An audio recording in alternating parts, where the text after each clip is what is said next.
1% formula. लेखक Tom Connellan. अनुवाद doctor Sudhir Dixit. Hindi audio books. एक, यह परिवर्तन का समय है। शाम को केन ने अपना कंप्यूटर बंद किया और संतुष्टि से कुर्सी पर टिक गया।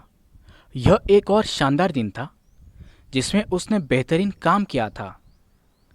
गलियारे में देखते हुए वह मुस्कुराया और उसने अपनी एक सहकर्मी को हाथ हिलाकर विदा दी जो दरवाजे की तरफ जा रही थी।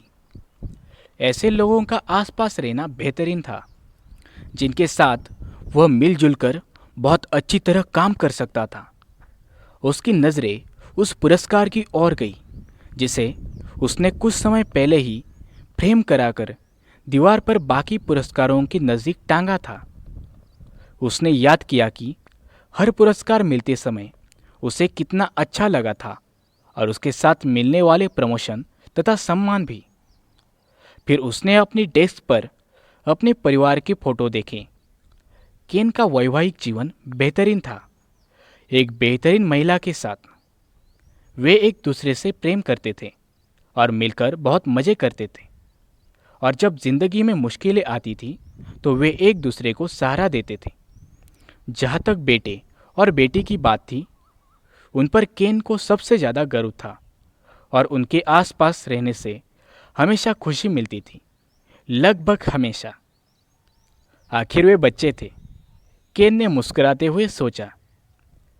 उसने संतुष्टि भरी गहरी सांस ली। वह 100% ईमानदारी से कह सकता था कि वह एक खुश इंसान था, कि वह संसार के शिखर पर था। लेकिन यह हमेशा ऐसा नहीं था। 6 महीने पहले केन बड़े बुरे हाल में था। पुराने दिनों की याद आते ही उसके चेहरे की मुस्कान मिट गई। वह और उसकी पत्नी ज़्यादातर समय एक दूसरे से झगड़ते रहते थे, एक दूसरे के दोष निकालते रहते थे। बच्चे भी उद्दंड होते जा रहे थे और विद्रोही तेवर दिखा रहे थे। स्कूल में भी उनका प्रदर्शन अच्छा नहीं था। अपनी नौकरी में केन बहुत नाखुश था। उसे अपनी नौकरी जोखिम में नजर आती थी और हर दिन कम से कम 2 सहकर्मियों से उसका झगड़ा हो जाता था। उसे जरा भी नहीं पता था कि वह इस बुरे हाल में कैसे पहुंचा। बस एक दिन उसने खुद को वहां पाया। अपने मित्रों, परिवार वालों और सहकर्मियों को देखने पर उसे यह एहसास हुआ कि वह अकेला ही नहीं था। दरअसल बहुत से लोग उतने ही बुरे हालात में थे। उनमें से किसी को भी यह नहीं पता था कि वे वहां कैसे पहुंचे। कुछ को तो यह एहसास भी नहीं था कि वे वहां थे। केन ने सोचा कि क्या जीवन का यही मतलब है? क्या जिंदगी ऐसी ही होती है? लेकिन दिल की गहराई में किसी कोने में अब भी आशा की चिंगारी थी कि ज़्यादा हासिल करना, ज़्यादा बनना संभव है। अचानक केन के चेहरे पर मुस्कान लौट आई जब उसने अपने जीवन के महत्वपूर्ण मोड़ को याद किया। शनिवार की सुबह केन उस सीजन में अपने बेटे जैक का पहला फुटबॉल मैच देख रहा था। वे लोग उस टीम के खिलाफ खेल रहे थे जिसने उन्हें पिछले साल काफी हराया था। इसीलिए उसे यह उम्मीद नहीं थी कि जैक की टीम शानदार जीत हासिल करेगी। लेकिन अपने बेटे को खेलते देखने पर उसे हमेशा गर्व महसूस होता था। वैसे उस दिन वह थोड़ी उधेड़बुन में था और उतने उत्साह से समर्थन नहीं कर रहा था जितना कि अमूमन करता था। नौकरी में उसका सप्ताह हमेशा जितना ही मुश्किल रहा था और उसके दिमाग में बार बार वही की चिंताएं और समस्याएं घूम रही थी। जब मैच थोड़ा आगे बढ़ा तो अचानक उसे एहसास हुआ कि उसके आसपास के अभिभावकों की उत्साहवर्धक आवाज़ें बहुत बढ़िया, शाबाश, ज़्यादा तेज, ज़्यादा रोमांचित होती जा रही थी। स्कोर बराबरी पर 1% फार्मूला था। गेंद जैक की टीम के पास थी और यह गोल के करीब पहुंच चुकी थी। केन ने देखा कि इस मैच में उसके बेटे की टीम ने गेंद पर बहुत ज़्यादा नियंत्रण रखा था। कुछ तो था जो पिछले साल से अलग लग रहा था। जैक की टीम ज़्यादा एकाग्र थी और कोच के निर्देशों का ज़्यादा अच्छी तरह पालन कर रही थी। वे लोग ज़्यादा एकजुटता से खेल रहे थे, प्रबल टीम भावना से खेल रहे थे। हालांकि वे अब भी बच्चे थे।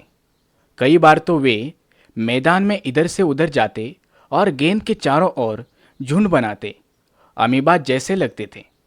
लेकिन इस बात से इनकार नहीं किया जा सकता था कि वे पहले से ज़्यादा फुर्तीले थे और पहले से ज़्यादा खेल रहे थे।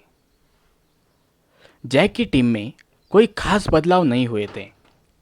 उसमें अब भी आस पड़ोस के वही लड़के थे जिनके साथ वह कुछ सालों से खेल रहा था। बेशक वे सब एक साल बड़े हो गए थे, लेकिन दूसरी टीम के लड़के भी एक साल बड़े हो गए थे। केन ने दूसरी टीम पर निगाह डाली और देखा कि उसमें भी कमोबेश वही लड़के खेल रहे थे जो पिछले साल थे।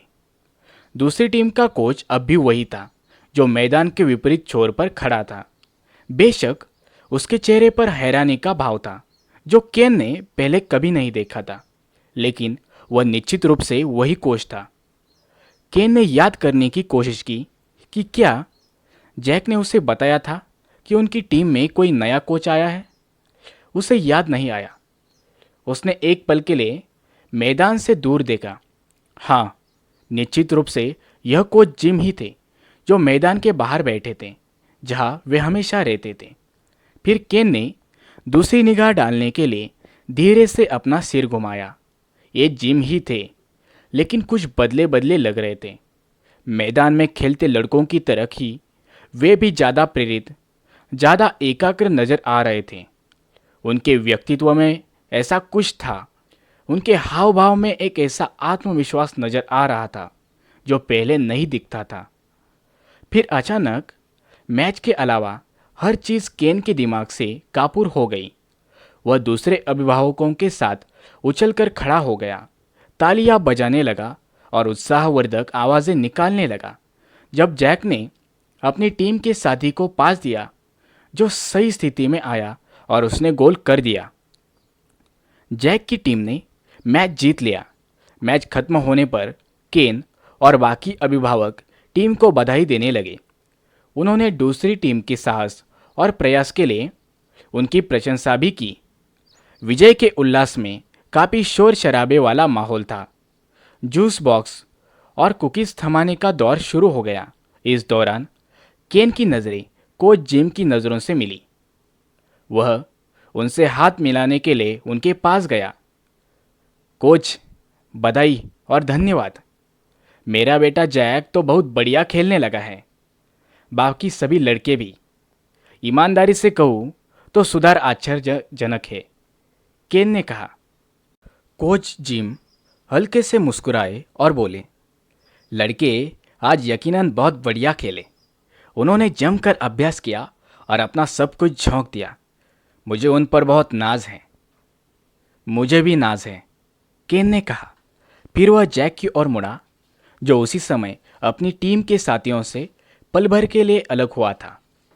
केन ने झुककर उसे गले लगाते हुए कहा, वाह वाह, आज तो तुमने कमाल ही कर दिया। इसके बाद जैक तुरंत ही दौड़कर अपनी टीम के साथियों के साथ जश्न मनाने चला गया। आपका रहस्य क्या है, कोच? ओह, जिम ने कहा। मुझे लग ही रहा था कि आप मुझसे ऐसी ही कोई चीज़ पूछने वाले हैं। मुझे लग रहा था कि आपके दिमाग में कोई ना कोई उधेड़बुन चल रही है। ऐसा लगता है जैसे इस साल कोई चीज़ अलग है। मैं नहीं जानता कि आपने क्या किया है, लेकिन टीम वे सभी बहुत ज़्यादा बेहतर है, जिम ने कहा। धन्यवाद, वे बेहतर प्रदर्शन कर रहे हैं। वैसे सिर्फ यही बात नहीं है। केन एक पल के लिए ठहरा और फिर कोच से नज़रें मिलाते हुए बोला, देखिए, मुझे उम्मीद है आप बुरा नहीं मानेंगे, लेकिन सिर्फ लड़के ही नहीं, आप भी अलग दिखते हैं। मैं बिल्कुल बुरा नहीं मानूंगा, जिम ने कहा और अब वे खुलकर मुस्करा रहे थे। केन, आपकी बात सही है। मैं पिछले साल इस वक्त जैसा था, उससे अब मैं एक अलग इंसान हूँ। जिम ने मुड़कर भीड़ से थोड़ी दूर एक पेड़ के नीचे रखी बेंच की ओर इशारा किया और कहा, आपके पास बातचीत करने के लिए 1 मिनट का समय है केन? मैं पिछले सीजन के एक तरह की यात्रा पर हूँ और मैं सोचता हूँ कि मैंने रास्ते में जो सीखा उसमें आपकी रुचि होगी। थोड़ा चकराते हुए केन ने सिर हिलाया और कोच के पीछे पीछे चल दिया, जो अपनी टीम के एक लड़के से जश्न के अंदाज में हाथ टकराने के लिए पल भर रुके और दूसरे अभिभावक से हाथ मिलाने के लिए भी। जब वे भीड़ से दूर जाकर बैठ गए तो जिम ने कहा, मेरा जीवन ठीक ठाक चल रहा था। बेहतरीन नहीं, भयंकर नहीं, बस ठीक ठाक। लेकिन मेरे अंदर यह कचोटने वाला भाव था कि मैं अपनी ज़िंदगी के साथ ज़्यादा कर सकता था। बच्चों को कोचिंग देने में मुझे हमेशा उपलब्धि का बेहतरीन एहसास मिलता है, इसीलिए मैंने मन में सोचा कि मैं यही शुरुआत करूँगा। मैं इन बच्चों की मदद करूँगा ताकि वे अपनी क्षमता के अनुसार सर्वश्रेष्ठ खिलाड़ी बन सके। मेरे हिसाब से मुझे पहली बात तो यह सीखनी थी कि कौन सी चीज़ है जो सर्वश्रेष्ठ खिलाड़ियों को बाकी खिलाड़ियों से ऊपर उठाती है। मेरे लिए ओलंपिक्स उत्कृष्टता का परम इम्तिहान है। ओलंपिक खिलाड़ी इतने अच्छे होते हैं कि उन्हें देखकर मैं शीर्ष प्रतिस्पर्धियों के बीच फर्क नहीं बता सकता। क्या आप बता सकते हैं? केन ने कहा, आप मजाक तो नहीं कर रहे हैं? वे सब शुरुआती रेखा पर खड़े होते हैं और कुछ सेकंड में ही दौड़ खत्म हो जाती है। मुझे वह रोमांच याद है जब मैं टोरिनो में आयोजित 2006 विंटर ओलंपिक्स में पुरुषों की स्कीइंग टीवी पर देख रहा था, क्योंकि यह कांटे की टक्कर का मामला था।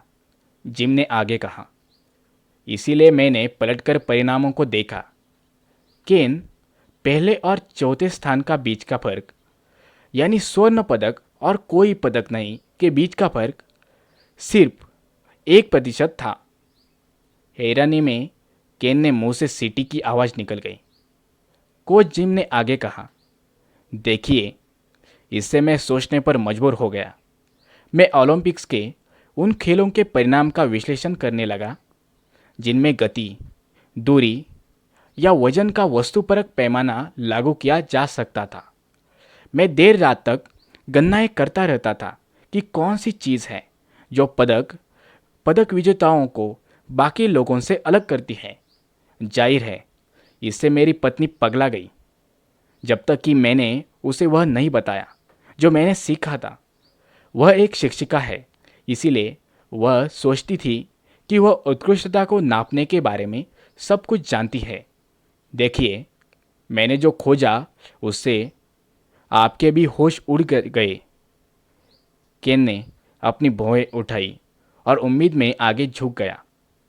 केन, चाहे यह तैराकी हो, एथलेटिक्स हो या चाहे जो प्रतिस्पर्धा हो, स्वर्ण पदक जीतने वाले और चौथे स्थान पर आने वाले के बीच का औसत अंतर सिर्फ 1% का होता है। कई बार यह थोड़ा ज़्यादा होता है। साल्ट लेक सिटी में 2002 के विंटर ओलंपिक्स में पुरुषों की 5000 मीटर की रिले रेस चल रही थी। इसमें कनाडा ने 6 मिनट 51 सेकंड में स्वर्ण पदक जीता, जबकि अमेरिका 7 मिनट 30 सेकंड के साथ चौथे स्थान पर आया। लगभग 2.9% का फर्क। लेकिन क्या आप जानते हैं, दूसरे, तीसरे और चौथे स्थान पर आने वाले सभी टीमें रेस में किसी न किसी बिंदु पर गिरी थी। गिरने के बावजूद स्वर्ण पदक और कोई पदक नहीं के बीच का अंतर सिर्फ 2.9% था। कई बार तो अंतर 1% से भी कम होता है। 2008 के बीजिंग गेम्स में पुरुषों की 100 मीटर की बटरफ्लाई रेस में माइकल फेल्प्स पीछे चल रहे थे। वे 8 तैराकों में 7वें स्थान पर थे, मगर अंतिम 50 मीटर में एक उल्लेखनीय बात हुई। वे अपने और सबसे आगे चल रहे सर्बिया के मिलोरोइड केविक के बीच के 5 तैराकों से आगे निकलने में कामयाब हुए। केन ने सिर हिलाया। उसे वह बहुत तनावपूर्ण और रोमांचक अंतिम पल याद था। ऐसा नजर आ रहा था कि केविक ने फेल्प्स से पहले दीवार छू ली थी। जब फेल्प्स ने आधे स्ट्रोक के साथ रेस खत्म की तो वे भी यही सोच रहे थे कि जीत केविक की हुई है। लेकिन बाद में यह पता चला कि उस आधे स्ट्रोक ने फेल्प्स को ज़्यादा तेज़ी से दीवार तक पहुंचा दिया था। वे 50.58वें सेकंड में पहुंचे थे, जबकि केविक 50.59 सेकंड में पहुंचे थे। जरा 1 मिनट ठहरे, केन ने मन ही मन हिसाब लगाया। फेल्प्स ने 1 सेकंड के 100वें हिस्से से स्वर्ण पदक जीता था। हाँ, इतनी तेजी से तो आप पलक भी नहीं झपका सकते। स्वर्ण पदक और रजत पदक के बीच का फासला सिर्फ 0.002% था। स्वर्ण पदक को कोई पदक नहीं से अलग करने वाला फासला कितना था? जिम ने पूछा। देखिए, जो तैराक चौथे स्थान पर आया था वह फेल्प्स के 0.15 सेकंड बाद आया था, यानी 1% का ठीक 1/3। केन ने एक और उदाहरण के बारे में सोचा। क्या आपने बीजिंग में महिलाओं की 100 मीटर की बाधा दौड़ देखी थी? मैं उसे कभी नहीं भूल पाऊंगा। मेरी नज़रों से यह बिल्कुल बराबरी की लग रही थी। मैंने उसका भी अध्ययन किया है, जिम ने जवाब दिया। आप जानते हैं पहले और 7वें स्थान वाली धावकों के बीच कितना अंतर था? यह 1 सेकंड का 18वां हिस्सा था। हम यह आधारभूत संदेश सीख सकते हैं।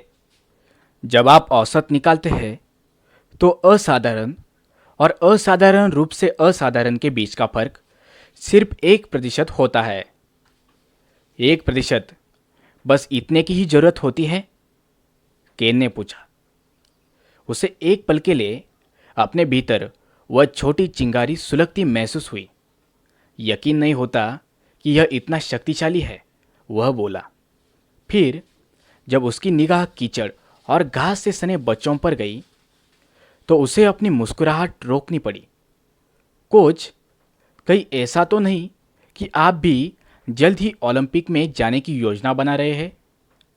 इस कटाक्ष से जिम जरा भी विचलित नहीं हुए। केन, आप कभी ओलंपिक खिलाड़ी नहीं बन पाएंगे। मैं भी कभी ओलंपिक खिलाड़ी नहीं बन पाऊंगा। ये बच्चे भी शायद कभी ओलंपिक खिलाड़ी नहीं बन पाएंगे। हम लोग शायद ओलंपिक खिलाड़ी या अगले Bill Gates, Wayne Gretzky, Oprah, Warren Buffett, Bobby Fischer, LeBron James या मोजार्ट बनने नहीं जा रहे। हम जैसे लोगों के लिए असल मुद्दा यह है कि इस 1% का हमारे लिए क्या महत्व है। मैं जानता था कि मैं चाहे जो कर लूँ, हमारी टीम बाकी टीमों की तुलना में 100% बेहतर कभी नहीं बन सकती। लेकिन 1%, हम सभी सैकड़ों चीज़ों में 1% बेहतर तो बन ही सकते हैं। आप इस बारे में वाकई गंभीर है ना? केन ने कहा। उसे अचानक कोच की ओलंपिक आकांक्षाओं के बारे में अपनी छिछोरी टिप्पणी पर अफसोस होने लगा। जब मैंने 1% के फार्मूले का रहस्य खोज लिया तो मेरे सामने नई संभावनाओं का एक पूरा संसार खुल गया। इस बारे में सोचे, मैंने फैसला किया मैं इन बच्चों को खेल भावना, टीम वर्क, संप्रेषण, लगन, खेल संबंधी बुनियादी योग्यताओं और जीवन संबंधी सभी तरह की योग्यताओं में 1% बेहतर बनाने का प्रशिक्षण दूंगा। और मैं सोचता हूँ कि आज के परिणाम ने साबित कर दिया कि यह कारगर था। कल्पना करें कि 1% का फार्मूला आपके लिए, मेरे लिए, किसी के भी लिए कितना कुछ कर सकता है, बशर्ते वह सिर्फ 1% बेहतर बनने का समर्पण कर दे। हम सभी सैकड़ों चीज़ों में 1% बेहतर बन सकते हैं। मैं नहीं जानता कोच, मुझे तो लगता है कि कुछ चीज़ों में तो 1% बेहतर बनने में भी बहुत सारा प्रयास लगता है, लेकिन इसके बावजूद आपके पास कोई गारंटी नहीं होती कि आप अव्वल ही आएंगे। केन ने कहा। लोग सिर्फ स्वर्ण पदक जीतने वालों को ही याद रखते हैं, है ना? उसने आह भरी। कई बार तो ऐसा लगता है कि अगर आप रिकॉर्ड नहीं तोड़ सकते तो ज़्यादा कड़ी कोशिश करने की कोई प्रेरणा ही नहीं होती है। आपके लिए मेरे पास एक और उत्कृष्ट खेल मिसाल है केन, जिम ने कहा। मुझे पता था आपके पास होगी, केन ने मुस्कुराते हुए कहा। मैं आज से 1990 तक पीछे जा रहा हूँ। न्यूजीलैंड में आयोजित एक आयरमैन प्रतिस्पर्धा में, इसमें 2.4 मील की तैराकी, 112 मील की साइकिल दौड़ और 26 मील की दौड़ होती है। आप सोचेंगे कि कई प्रतिस्पर्धियों के बीच घंटों का नहीं तो कम से कम कुछ मिनट का तो अंतर होगा। मेरे मामले में तो दिनों का भी हो सकता है, केन ने मजाक किया। देखिए, केवल 1 सेकंड का अंतर था। फिनलैंड के धावक पॉली क्योरो दूसरे स्थान पर आने वाले अमेरिकी धावक केन ग्लास से सिर्फ 1 सेकंड आगे रहे। यहाँ सचमुच दिलचस्प बात यह है कि प्रतिस्पर्धा के जज्बे की वजह से ग्ला अब भी यह मानते हैं कि यह दूसरा स्थान उनके खेल करियर के सबसे यशस्वी फलों में से एक था। मेरा अनुभव यह है कि प्रतिस्पर्धा की भावना और यह यात्रा अक्सर जीत हार की धारणा से बड़ी होती है। हो सकता है कि आप सारे समय न जीतें, लेकिन अगर आप आज बीते कल से बेहतर करने की कोशिश हमेशा करते रहे तो आपके पास हर समय विजेता का दिल रह सकता है। मेरा दृढ़ विश्वास है कि हर कोई महान नहीं बन सकता, लेकिन हर कोई इस समय जहाँ भी है उससे बेहतर जरूर बन सकता है। जिम ने केन को एक पल दिया ताकि यह बात उसके दिमाग में घुस जाए और फिर आगे बोले। क्या आपको ओलंपिक का आदर्श वाक्य याद है? केन ने अपना सिर हिलाया और कोच ने अपने खुद के सवाल का जवाब दिया। यह है किटियस आल्टियस फोर्टियस। हर कोई महान नहीं बन सकता, लेकिन हर कोई इस समय जहाँ भी है उससे बेहतर जरूर बन सकता है। मेरी लैटिन जरा कमज़ोर है। ज़्यादा तेज, ज़्यादा ऊंचा, ज़्यादा शक्तिशाली। गौर करें, यह इसे इस तरह नहीं कहता है सबसे तेज, सबसे ऊंचा, सबसे शक्तिशाली। यह कहता है ज़्यादा तेज, ज़्यादा ऊंचा, ज़्यादा शक्तिशाली। इसका मतलब है हर दिन बेहतर बनने के लिए काम करना। केन उठकर खड़ा हो गया और बेंच के सामने चहलकदमी करने लगा। वह अब इतना उत्तेजित महसूस कर रहा था कि स्थिर बैठने का कोई सवाल ही नहीं था। उसका दिमाग दौड़ रहा था कि वह इस 1% के फार्मूले का इस्तेमाल अपने जीवन में किन किन तरीकों से कर सकता है। वह अचानक रुका और जिम की ओर मुड़ा। क्या यह फॉर्मूला करियर पर भी लागू होता है? बिल्कुल होता है। हो सकता है कि आप सेल्स प्रतिनिधि हो या मार्केटिंग करते हो या शायद मैनेजर हो। ठीक है, आप कभी भी किसी अन्य सेल्स प्रतिनिधि, मार्केटिंग वाले व्यक्ति या मैनेजर से 100% आगे नहीं पहुंच पाएंगे। दरअसल आप इसकी कोशिश में ही हताश हो जाएंगे। लेकिन आप खुद जिस तरह काम करते हैं उससे सैकड़ों पलों में 1% बेहतर बन सकते हैं। जैसा कि हम देख चुके हैं, 1% से ही आपको एक असंदिग्ध लाभ मिल सकता है। तो आप कह रहे हैं कि यह किसी भी करियर के लिए सच है? रिटेल, आईटी, फाइनेंस, आपके जीवन के हर उस पहलू के लिए भी जिसे आप बेहतर बनाना चाहते हैं। मैंने देखा है कि इसकी मदद से लोगों ने अपनी गोल्फ स्विंग और सैक्सोफोन वादन को बेहतर बनाया है, वजन कम किया है, फिट हुए हैं, जहाँ तक कि अपने पारिवारिक जीवन को भी बेहतर बनाया है। केन की आंखों का भाव देखते हुए कोच ने धीरे से जोड़ा, कम से कम इस मामले में हर व्यक्ति इससे फायदा उठा सकता है। फुटबॉल देखने आए दर्शकों की भीड़ कम होने लगी थी। पार्किंग में कारों के दरवाजे बंद हो रहे थे और बच्चों की चिल्लाहटें भी धीमी हो रही थी। चले, हम अपनी कार तक चलते चलते इस बारे में कुछ और बात करते हैं, जिम ने कहा। चलते समय केन ने पूछा, ठीक है, तो आपने यह पता लगा लिया कि आपको टीम को 1% बेहतर बनाने की जरूरत है, लेकिन निश्चित रूप से यह इतना सरल तो नहीं रहा होगा। आपको यह कैसे पता चला कि शुरू कहाँ से करना है? मैं यह पता लगाने की कोशिश कर रहा था कि मैं क्या कर सकता हूँ, इस दिशा में कैसे काम कर सकता हूँ। इसके बाद एक दिन मैंने अपने एक मित्र से बातचीत कर रहा था। वह शीर्षस्थ सेल्स एग्जीक्यूटिव है।